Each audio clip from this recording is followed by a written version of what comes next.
বিসমিল্লাহির রহমানির রহিম।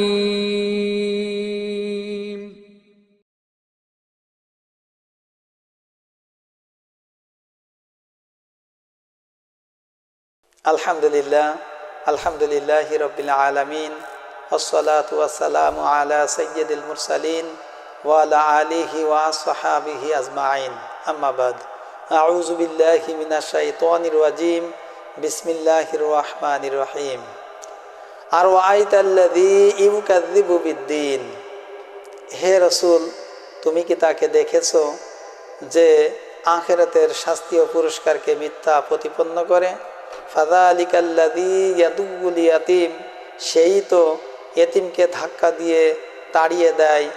ওয়ালা ইয়াহুদ্দু আলা তুআমিল মিসকিন, এবং যে ব্যক্তি মিসকিনকে খাবার দেয় না এবং অন্যদেরকেও দেয়া থেকে বিরত রাখে।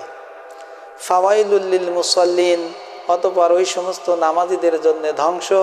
আল্লাযীনা হুম আন সলাতিহিম সাহুন, যারা তাদের নামাজের ব্যাপারে গাফেলতি করে। আল্লাযীনা হুম ইউরাউন, যারা লোক দেখানো কাজ করে।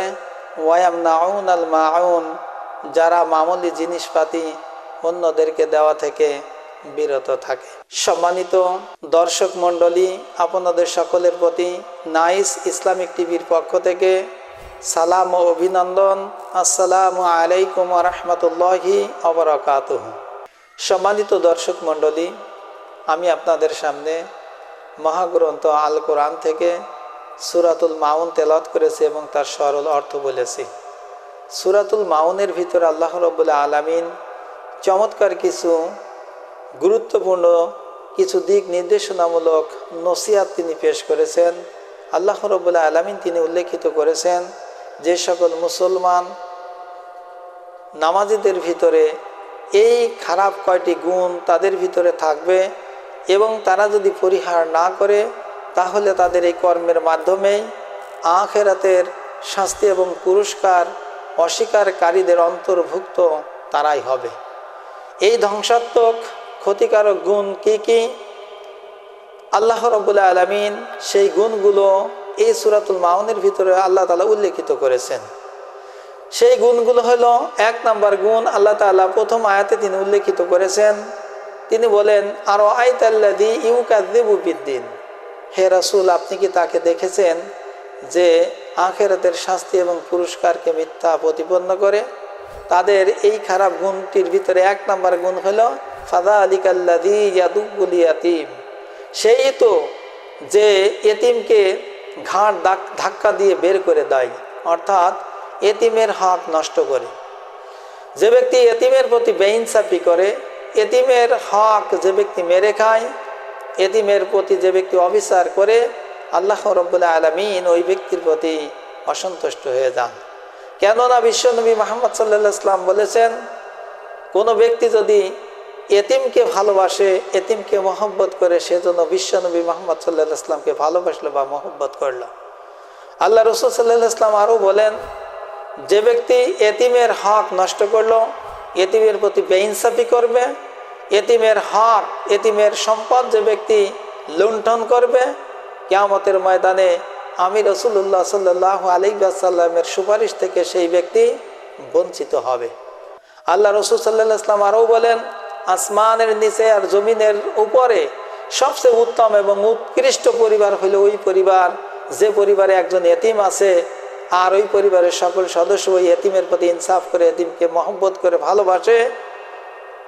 আল্লাহ রাসূল বলেন যে আসমানের নিচে আর জমিনের উপরে সবচেয়ে উত্তম এবং উৎকৃষ্ট পরিবার হলো ওই পরিবার। সুতরাং এতিমের প্রতি ভালোবাসা, এতিমের প্রতি মহব্বত করা, এতিমের হক আদায় করা, এটা ঈমানি দায়িত্ব। আল্লাহ রাসূল সাল্লাল্লাহু আলাইহি ওয়াসাল্লাম বলেছেন যে সেই কিয়ামতের কঠিন মুসিবতের দিনে আল্লাহ তাআলা আমাদেরকে যখন জান্নাতে দেবে, আমি যখন জান্নাতুল ফেরদাউসে অবস্থান করব, এতিম প্রতিপালনকারী আর আমি জান্নাতের ভিতর পাশাপাশি অবস্থান করব। সুবহানাল্লাহ।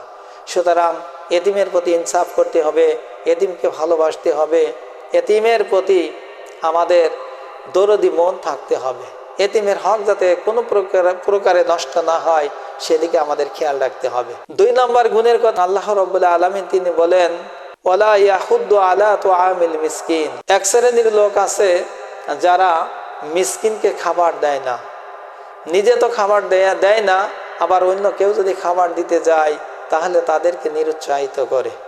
সুতরাং এতিমের প্রতি ইনসাফ যেমন করতে হবে, পাশাপাশি আমাদের সমাজে যে সকল মিসকিন আছে, মিসকিন বলা হয় ভদ্র গরিবকে, যে ব্যক্তি এমন টাকা পয়সা ইনকাম করে যে অর্থ দিয়ে তার সংসার, তার পরিবার ম্যানেজমেন্ট করতে বা পরিবারের খরচ বহন করতে তার একার পক্ষে অসম্ভব হয়ে যায়, তারপরেও তার পরিবারটা চালায় খুব কষ্টে। আল্লাহ রাসূল সাল্লাল্লাহু আলাইহি ওয়াসাল্লাম বলেন যে এই কোয়ালিটি ব্যক্তি নিজে কষ্ট করে চলে কিন্তু অন্যের কাছে হাত পেতে কোনো সাহায্য কামনা করে না, কিন্তু সমাজের লোকজন মনে করে লোকটা হয়তো বা খুব ভালোই চলছে, কিন্তু সে খুবই কষ্টে সে জীবনযাপন পরিচালনা করে। এই কোয়ালিটি সম্পন্ন যে সকল গরিব মিসকিন আছে, আমরা যারা বিত্তবান আছি, আমাদের নৈতিক দায়িত্ব এবং কর্তব্য এদের এই কোয়ালিটি লোকদেরকে চিহ্নিত করে আমাদের যে অর্থ আল্লাহ তাআলা দিয়েছে, আমাদের সমাজে যে সকল ধনত্ববান সম্পদশালী ব্যক্তি আছে তাদের অর্থের একটা অংশ এই সকল মিসকিনদেরকে চিহ্নিত করে তাদের দুয়ারে পৌঁছে দিতে হবে এবং তাদের দুঃখে সাহায্য সহযোগিতা করতে হবে অর্থনৈতিকভাবে। এটা আল্লাহ রাব্বুল আলামিনের নির্দেশনা রয়েছে। কেননা আল্লাহ রাব্বুল আলামিনের যারা জাহান্নামে যাবে, জাহান্নামে যখন কোনো ব্যক্তি যাবে তখন জাহান্নামের যে রক্ষী ফেরেশতা এই জাহান্নামী ব্যক্তিদের কাছে জিজ্ঞেস করবে যে কোন কারণে কোন অপরাধে আজকে তোমরা জাহান্নামী হলে। তখন জাহান্নামীরা দুইটা কথা বলবে যে আমরা এই দুইটা কাজ যদি দুনিয়া থেকে যদি করতাম তাহলে আজকে এই জাহান্নামের অগ্নিদগ্ধ আগুনে আমাদের জ্বলতে হতো না। নাম্বার 1 নম্বরে আমরা যদি 5 ওয়াক্ত নামাজ পড়তাম তাহলে আজকে আমাদের এই জাহান্নামের আগুনে পুড়তে হতো না।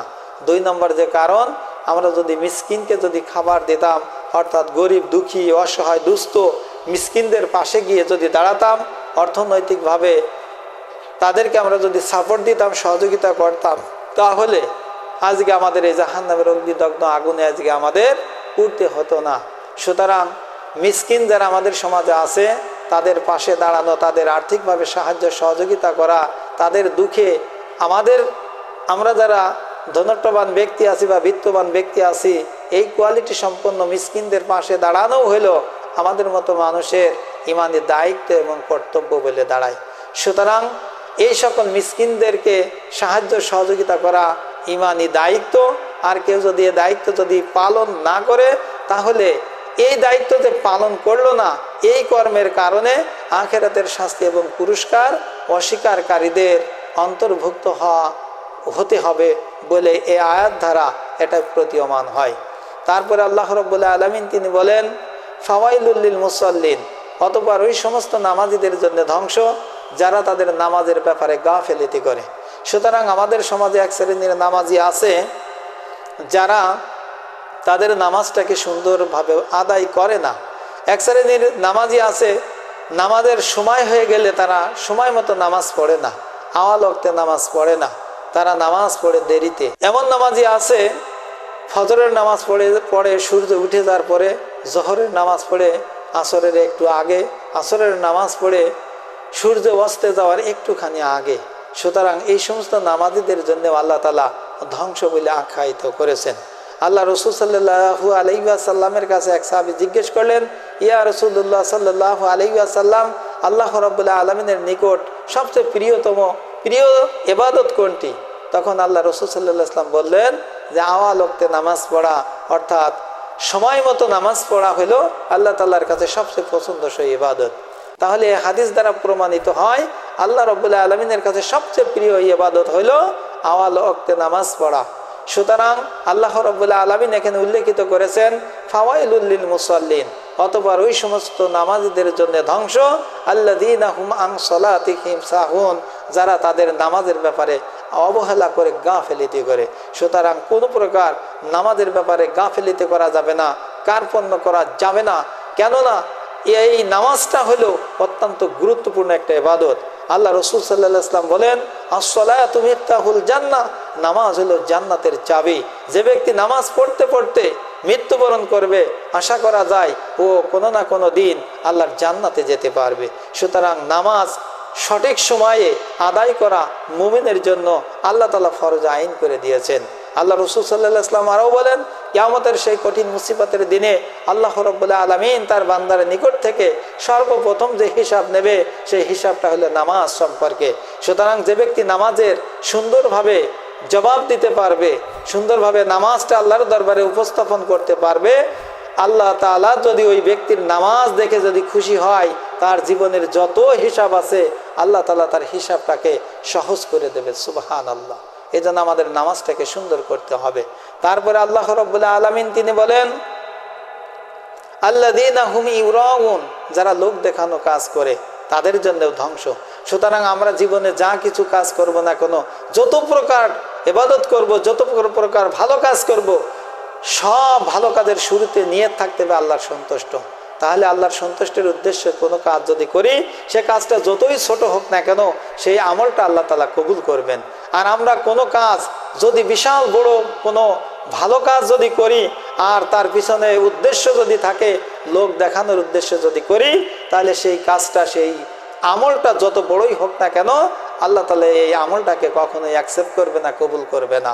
এই জন্য আল্লাহ রাসূল সাল্লাল্লাহু আলাইহি ওয়াসাল্লাম বলেন, আখলিজ দীনাকা ইয়াকফিকাল আমালুল কলিল, অর্থ তোমার ঈমানটাকে তুমি পরিশুদ্ধ করো, খাঁটি করো। কেননা অল্প আমলও যদি করো আর নিয়ত যদি থাকে আল্লাহর সন্তুষ্টির উদ্দেশ্যে, তাহলে তোমার এই আমলটা ছোট হলেও আল্লাহ তাআলা কবুল করে নেবে বলে। সুবহানাল্লাহ। সম্মানিত দর্শক মণ্ডলী, সর্বশেষ আল্লাহ রাব্বুল আলামিন তিনি বলেন, ওয়ায়ামনাউন আল মাউন, এমনকি যারা মামুলি জিনিসপাতি অন্যকে দিতে বিরত থাকে। অর্থাৎ আমাদের ফ্যামিলিতে যে সকল নিত্য প্রয়োজনীয় যে সকল জিনিসপাতি আছে, দা, কুড়াল, এই যে কুদাল এবং আসবাবপত্র, ফ্যামিলির যা কিছু আছে, আমাদের আশেপাশের যে সকল প্রতিবেশী আছে, তারা এই মামুলি জিনিসপাতি যদি চায়, তাহলে অবশ্যই আমরা আল্লাহর সন্তুষ্টের উদ্দেশ্যে আমরা তাদেরকে দেব এই জন্যই যে এটা আল্লাহ তাআলার বিধান, আল্লাহ তাআলা দিতে নির্দেশনা করেছেন। কিন্তু দুঃখজনক বিষয় হলো সত্য যে আমাদের সমাজে আমাদের যাদের এই সকল জিনিসপাতি আছে, আমাদের প্রতিবেশী যদি চাইতে আসে, তাহলে আমরা বিভিন্ন অজুহাত দেখিয়ে আমরা এই মামুলি জিনিসপাতি দেওয়া থেকে নিজেকে আমরা বিরত রাখি। আসলে এটা কোনো মুমিন লোকের বৈশিষ্ট্য হতে পারে না। আমাদের সমাজে সবার বাড়িতে কিন্তু ফ্রিজ নাই। আমাদের কারোর বাড়িতে যদি ফ্রিজ থাকে আর আমার প্রতিবেশী হয়তোবা 2 কেজি মাছ কিনেছে, এক সময় রান্না করে খাওয়া সম্ভব না, তার বাড়িতে ফ্রিজও নাই, কিন্তু আমার বাড়িতে ফ্রিজ আছে, আমি তার প্রতিবেশী, আমার বাড়িতে ওই মাছ বা মাংস রাখতে যখন আসছে তখন আমার ফ্রিজ খালি আছে, কিন্তু আমি তাকে এই মাছ বা মাংস রাখছি না এই বলে যে ভাই রাখার কায়দা নাই, আমার ফ্রিজ ভর্তি আছে। এতে যে মিথ্যা কথা বলছি, আমার প্রতিবেশীকে আমি যে হেল্প করছি নে, সাহায্য করছি নে, ওয়ায়ামনাউন আল মাউন, সাধারণ মামুলি জিনিসপাতি দিয়ে আমার যে প্রতিবেশী আছে তাদেরকে সাহায্য সহযোগিতা করা থেকে বিরত থাকায় এর অর্থই হলো আখিরাতের শাস্তি এবং পুরস্কারকে মিথ্যা প্রতিপন্ন করা, অস্বীকার করা। আল্লাহ রাসূল সাল্লাল্লাহু আলাইহি ওয়াসাল্লাম বলেন, তোমার প্রতিবেশী হইল তোমার ভাই, তুমি যা খাবে তাদেরকেও তা খেতে দেবে, তাদের বিপদে তুমিও ঝাঁপিয়ে পড়বে তাদের বিপদ দূর করার জন্য। সুতরাং আমার প্রতিবেশী হিন্দু, মুসলিম এবং যে ধর্মের লোক হোক না কেন, সে যদি বিপদে পড়ে অবশ্যই আমি একজন মুসলিম হিসেবে তার পাশে গিয়ে দাঁড়াতে হবে, তার দুঃখে আমি আমার দুঃখী হতে হবে, তাদের সুখে আমার সুখী হতে হবে, তারা খেয়ে আছে কি না খেয়ে আছে এগুলো খোঁজখবর নিতে হবে, এবং মামুলি জিনিসপাতি আমার যদি থাকে আর তাদের প্রয়োজনে অবশ্যই তাদেরকে দিয়ে সাহায্য সহযোগিতা করতে হবে। আসুন আমরা সংক্ষিপ্ত স্বরে আমরা যে কথাগুলো শুনলাম সূরাতুল মাউন থেকে, আসুন এরই আলোকে আমরা আমাদের জীবনটাকে সুন্দরভাবে গঠন করি। আল্লাহর অপছন্দনীয় কাজ যেটা আল্লাহ তাআলা এখানে উল্লেখিত করেছেন সূরাতুল মাউনের ভিতরে, এই ধ্বংসাত্মক খারাপ কাজগুলো আমরা বর্জন করব, আর এর বিপরীত যে কাজগুলো আছে পজিটিভ মাইন্ডের নেক কাজ, সৎ কাজ, ভালো কাজ, এই কাজগুলোর মাধ্যমে আমরা আল্লাহর নৈকট্য অর্জন করার চেষ্টা করব। আল্লাহ রাব্বুল আলামিন আমাদের সকলকে সূরাতুল মাউনের উপর আমল করে আমাদের জীবনটাকে সুন্দর করে গঠন করে আল্লাহ রাব্বুল আলামিনের সেই নিয়ামত ভরা জান্নাতে যাতে যেতে পারি, এ আশাবাদ ব্যক্ত রেখেই আজকের আলোচনা পর্যন্ত শেষ করছি। ওয়া আখিরি দাওয়ানা আলহামদুলিল্লাহ। আসসালামু আলাইকুম ওয়া রাহমাতুল্লাহি ওয়া বারাকাতুহু।